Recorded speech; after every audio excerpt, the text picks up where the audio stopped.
Hey folks, it's Fernando doing a quick video for the more survivalists. In the previous video we installed the new wick in the KeroSun Moonlighter. We used wick model number 4A, which is a fiberglass wick. As we see here, the advantage of the fiberglass wick is that it lasts longer, it's a little bit more sturdy, and you can actually burn it dry. That means that you can actually keep burning dry is a process of letting the kerosene heater burn through the entire the amount of fuel left in the tank. You basically empty the tank if possible, and you keep on burning the wick until it runs out of fuel, and once it runs out of kerosene, it starts burning the residue left in the wick itself. That process cleans the wick, and it's only possible to do that with fiberglass wicks, because fiberglass, unlike cotton, does not burn.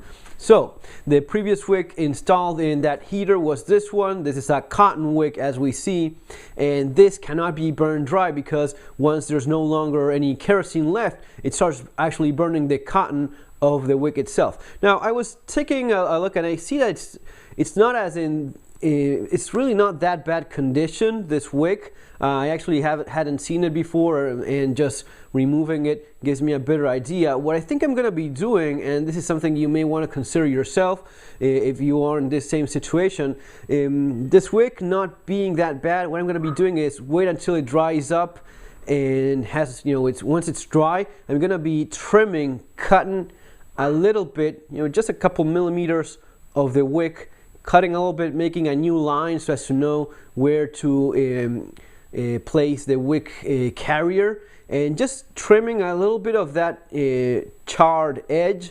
That's going to be giving me a little bit of a spare wick, so to speak. Not ideal, of course. A new wick is always better, but at least I have somewhat of a backup just in case. I have to be careful not to go through too much of that wick, because if not, you don't actually reach the bottom of the fuel tank so as to soak up the kerosene. So now that we've had enough time letting it soak up the kerosene, you need about a couple hours, give or take, until the wick gets completely soaked. I'm going to be trying it out. Remember that whenever you install a new wick, you have to lower it as much as possible so that it picks up as much fuel as it can. Then we bring it up again. There we go. Now with our trusty, it's working. Okay, there we go. Seems to be working well. May take a little bit of time, especially the first time we use it. Some popping sounds there, but seems okay.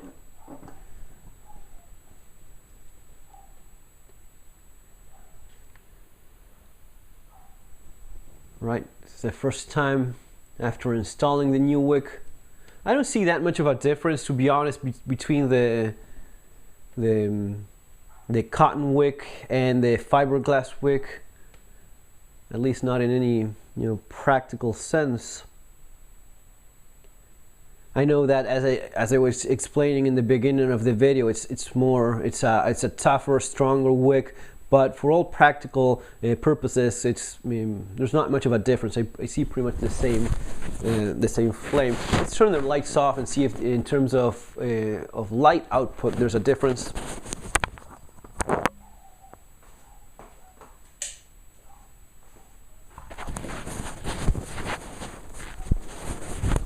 Okay, not really. I mean, it's just looks as it did before. Just the old Moonlighter doing its thing. Nice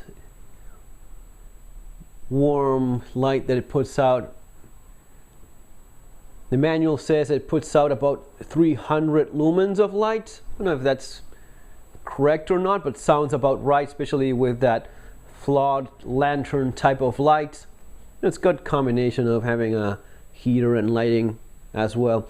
Folks, that's basically it. Just a little bit of an update of how to replace the wick in the Moonlighter as explained in the previous video, and this is the results, the first go at it, the first try after installing the new wick and letting it soak up the fuel and turning it on for the first time. Guys, remember to subscribe. More stuff coming up later. Take care. Have a great day. See you on our next video.